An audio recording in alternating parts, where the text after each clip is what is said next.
Hey, let's go to North Carolina. My goodness, our good friend Scott Bischoff, NFL scout, staff writer for the Football Guys, Lions podcast on X, on Twitter at Bischoff_Scott. Scott, I cannot believe this is the first time we've talked to you in this entire process. Scott, how are you, my friend? What's been up? I am doing well. How are you guys? Doing well, fantastic, man. Good, Scotty. Doing fantastic. Good to see you guys. Great to see you. Let me just start with your reaction. What do you make of the 13 players that have accepted the invitation to Detroit, and are you surprised that J.J. McCarthy is not? I mean, it's a nice list of players, but it doesn't surprise me at all that McCarthy isn't coming. Braylon, I think, has said everything accurately. He's a team guy. He's going to celebrate it with the Michigan guys. It's sort of well known within that program what he's all about. A very impressive kid. It's a bummer he's not here, but his priority is his team, and he's still a Michigan Wolverine. So, smart. I think it's smart for him, but I don't think we'll have to wait real long to hear his name either. So it'll be interesting. Scott, I'm glad you said that. Good to talk to you. It's been a long time. Let's stick with J.J. McCarthy and not being a long time. Do you think that the Minnesota Vikings are going to be able to stay at 11 and get J.J. McCarthy, or do you believe all the hype that they will indeed move up, or someone will indeed move up to attain J.J. McCarthy within the top 6 picks?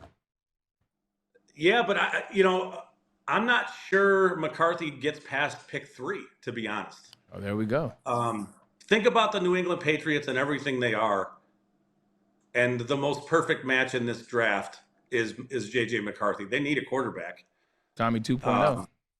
He can sit a little bit. He does not that he has to, but he can sit behind Jacoby Brissett just a touch. But when you look at a guy whose perspective is all about football, I think at this point in time it's almost legend. His behavior, in a good way, of taking the Michigan program, putting it on his back, post COVID, and winning a national championship while telling others, if you're not here to play football, if you're looking to party and all that stuff, even as a 17-year-old kid, don't come to Michigan. We're not about that. I just think he's a perfect match for the Patriots. I'm not saying the Patriots 100% are making that pick, but I think there's I think that's the thought process for some agents and some people who know that he's not going to get past 3. So it's just a matter of what does Washington do, and does somebody jump in front of New England for JJ? We'll see.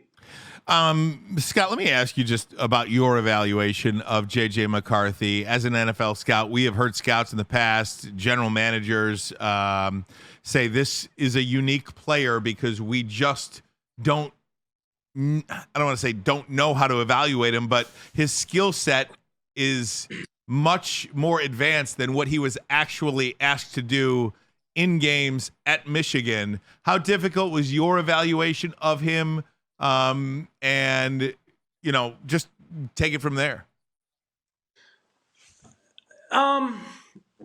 It's a tough evaluation, but I think helmet scouting and then just looking at stats and production itself is a mistake as far as looking at the quarterback position. Trying to evaluate quarterbacks is super, super difficult because there's a lot of unknown. You don't know exactly what an offense is doing. You don't know what he's being tasked to do.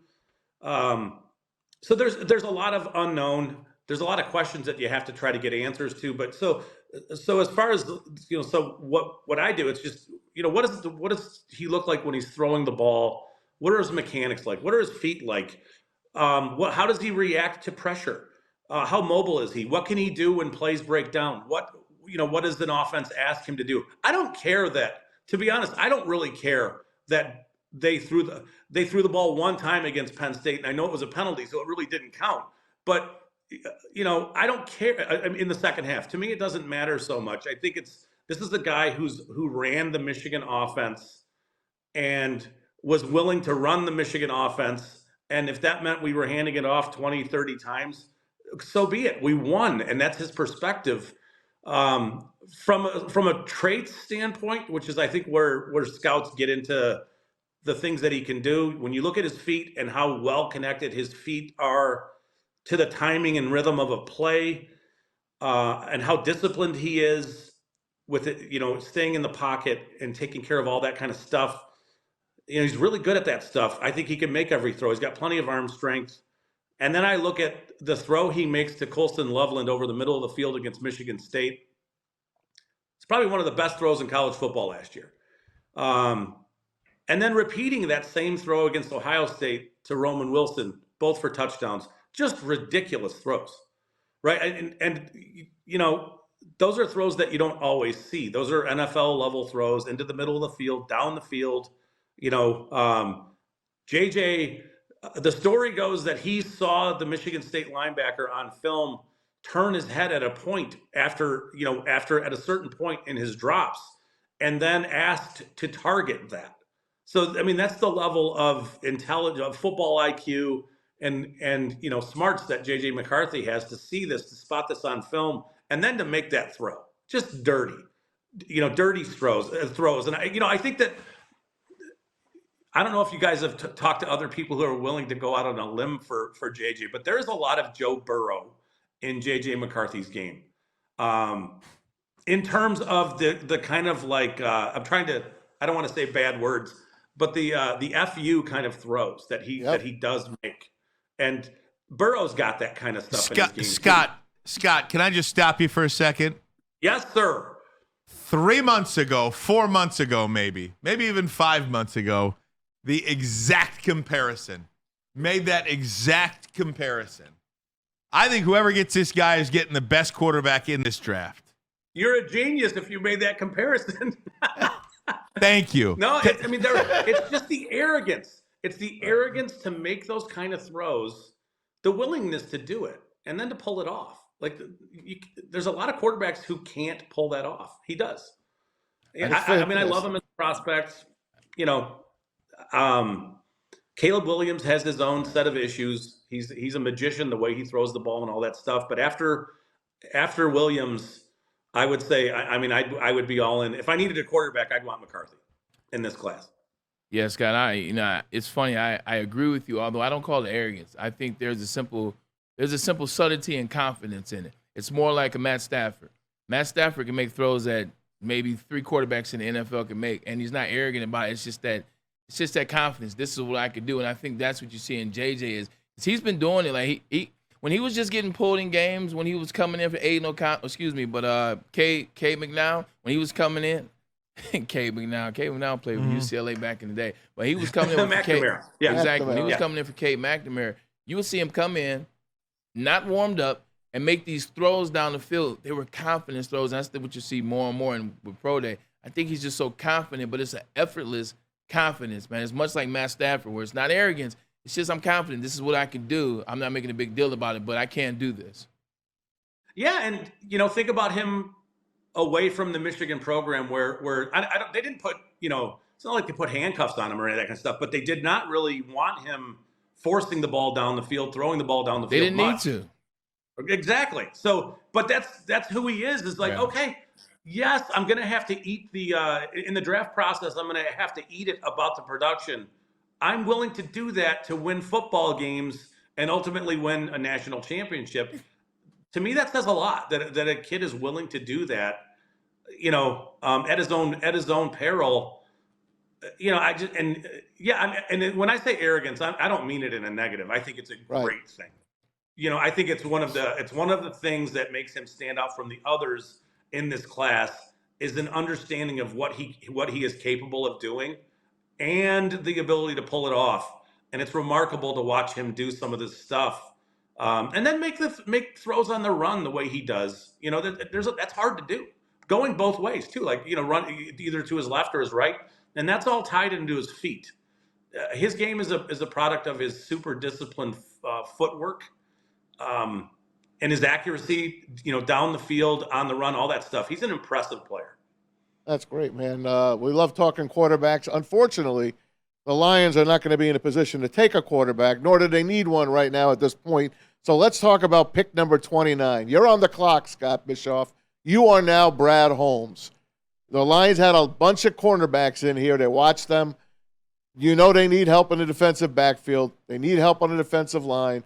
Supposedly, they need help in the wide receiver area as well. Where are you going with pick number 29? Who are the first 28 picks? They need offensive line help too. And I say that from this perspective that Frank Ragnow is one of the best centers in the NFL, but there, he's got some issues piling Wear up. and tear. Yeah, I mean the chronic toe and all the stuff piling up. We know from watching Jared Goff that he's a product of how clean they're going to keep him and how protected he is. And I just don't think it's in the DNA of a guy like Brad Holmes to ignore the things that make that offense go. I'm not saying they take an interior offensive lineman at 29, but it would not totally surprise me if they did. A player who had guard center versatility, who could step in year one and play either as a guard or a center at a reasonable level. This is a great draft to need an offensive lineman. But you did talk about the other positions. Wide receivers, I think it's a more important need, it's a more pressing need than we know. There are some really interesting prospects after what I would say are the big four. I would start to include Brian Thomas in the equation as a top 15 kind of player in this class. And then there's a group, whether and you have to consider too, like what kind of players does Jared Goff like, and those are and what do they do well? The route running technicians, the guys who are super reliable and get to their landmarks, get to where they're supposed to be at the time that they're supposed to be there. Those are the players that I would expect Brad Holmes to go after. And in that regard, you're looking at a player like Ladd McConkey from Georgia. I think would be a really intriguing player in this offense. Super dynamic route runner, much more athletic than and fast than anybody really thinks. Roman Wilson is an intriguing player, not in round one, but a little bit later in the draft. But there's a player from South Carolina who's very intriguing. Xavier Legette is a big bodied guy. I want to say he's 6 foot and 220 pounds. He ran 4.39. He had a 39-inch vertical. Crazy good athlete. Think of Debo. Think about the way San Francisco uses Debo Samuel, and that's a little bit what you would. Yeah, that's a little bit how you'd be using him in this offense. Faster, screens, jets. Screens, jets. He's like a bowling ball. And he's really good down the field with the ball in the air. It's like he levitates. It's really interesting to watch him play. As far as edge goes, I think there's one player in that range that they might consider. That's Darius Robinson from Missouri. Although to me, he's a touch redundant with Josh Pascal. I think he's better interior than he would be as an edge defender. So there's some of that, but people want to compare him a little bit to Cam Jordan, which I think is a touch rich, but from a body style, play style standpoint, I could see it. And then, as far as corners go, it's an interesting group. I don't know that there is a perfect match for corner and pick 29. I think that there's a couple players a little bit later. Chris Abrams-Drain from Missouri is like a round 2 player who matches them really well. Physical, very sticky in coverage kind of player. People want to attach Kool-Aid McKinstry to the Lions at 29. I don't know that they're going to really love his game. If they do, that's fine. I think he needs to be a touch more physical.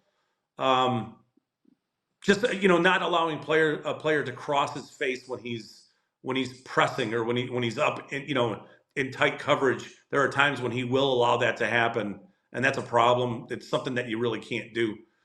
The Lions love corners who turn their back on the opposing quarterback and run with receivers and do the pattern matching stuff. So you want to find those guys who are super instinctive and can run routes for receivers. And Quinion Mitchell is a player that I think that would be great, but he should be long gone. Terrion Arnold is a good player. Again, I think he's gone before the Lions pick. So there's your we've done draft stuff together in the past, and it's always been super fun because they've drafted really early. Pick 9 is very or 29 is very different. It is. It is. So it's not quite as exciting. I know. That's what we've been talking about. You didn't mention the guy I really love, and that's Cooper DeJean or Cooper DeJean. Would you please tell me how to first say his name and tell me, B, how do you like him? I think it's Cooper DeJean, but you could call him either one. I like him, but more as a free safety kind of player, where I think he's a nice player if you're playing a lot of zone, where he's allowed to react to things that are, to plays that are happening in front of him, so he can get out of his pedal, or he can react on stuff that's breaking in front of him. But when he has to flip his hips or turn his hips, I would worry that he's going to struggle in terms of staying in coverage and in phase. So I think you're looking at more of a safety player, more of a free safety type than a corner. And, do they want to take a player who I think has to transition to play safety? I know he's going to give you some return game stuff, and he's a good athlete. It's just, I don't think he's great with his lateral quickness.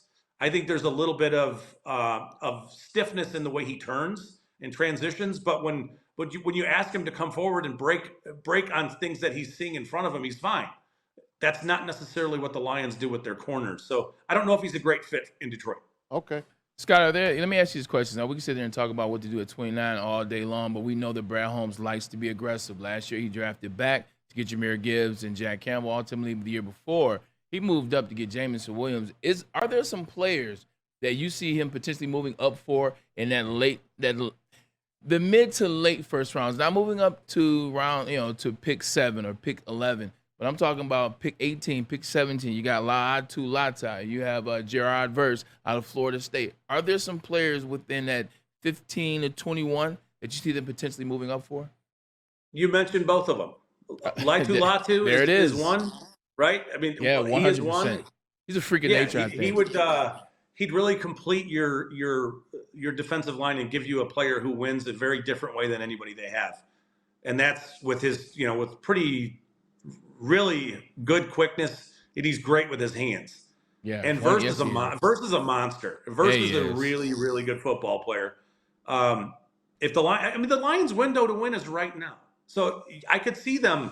The interesting thing about Holmes is that he's put this team in a position where he could do anything. He could trade up, he could trade back. There's like a 91 pick window between round 3 and round 5 where they don't have a pick, so they need to fill that window with a pick, with a pick or two. And the only way that you really do that is to move back from some point. But having said that, I could see them trading up. I could see them getting aggressive with the player that they covet and jumping up to, 16, 18, 20, whatever it is, and landing that player and feeling like, all right, we've just, with the players that with Carlton Davis, you traded for him and Amik Robertson, we're okay at corner. We still have other picks. We can address it. But this player really helps the entire defensive line, which, correlates with with helping our secondary because they don't have to cover as long because we're getting pressure faster kind of stuff. So I didn't answer anything, but everything is wide open for what Brad Holmes might do. Hey, Scott, let me ask you about the Michigan guys, 18 of them at the Combine. There was an NFL executive that said the Michigan guys were 2 years ahead of everybody else, just in their football acumen, how they played the game, the system that they ran, how they talked about the game, how they were able to break down the game in meetings.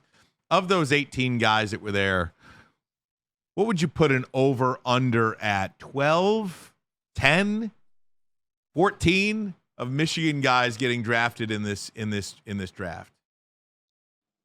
So I would go high, not necessarily higher than 14, but I would think the number would be a little more.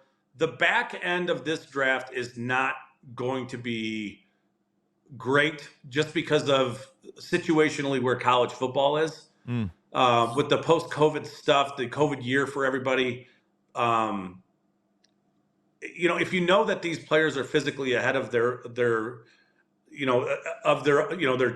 challengers, and you know that they understand football, and obviously you've seen it, you're going to take a chance on those guys because they're going to help you right now on special teams.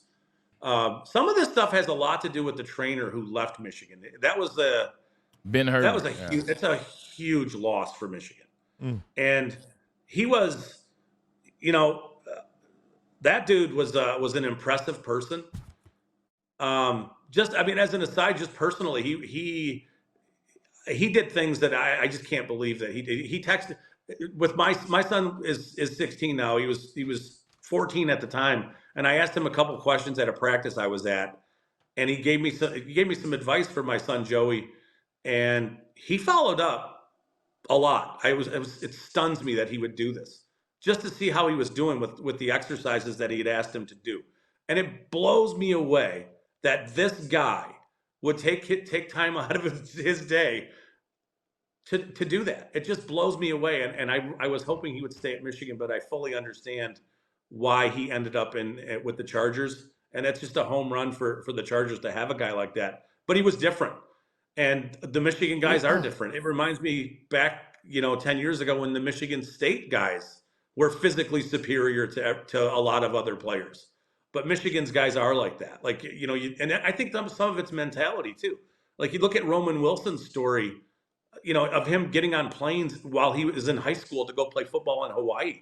That dude's been a pro since he was in high school, operating as with the mindset that the goal is to play in the NFL. It's just impressive what Michigan has done. There's no other way to put it. I didn't know that. All right, Scott, final question. It's going to be a bit of a loaded one. Well, not loaded, but it's a Caleb Williams. I am not a Caleb Williams guy. I think you're on the opposite side of that. I want you to tell me why. Jaden Daniels and Drake May. We heard some Merrill Hodge. He's been, Merrill Hodge says this is a quarterback that's going to get you fired. Where are you on these three quarterbacks ahead of JJ or projected ahead of JJ? And why do you believe Caleb Williams is going to be a great NFL player, if you do? I don't know what Caleb Williams is going to be. I think he's very gifted with some things that he does do. One of the things that I think is his unique gifts in the world is his spatial awareness. And it's just like, it is crazy when he's moving around, his understanding of where other people are. But the problem there is, and I don't know how much of this is program driven, but the problem there is that he wants to put on the Superman cape all the time. And he'll turn down very simple throws. Like, hey, we designed a screen pass for Marshawn Lloyd, and it's wide open, and you turned it down to roll out and eventually force the ball, out of bounds 35 yards downfield. I think he's going to drive offensive coordinators crazy. But he does have gifts. He can throw the ball in a very unique way. It's just, that's a volatile situation.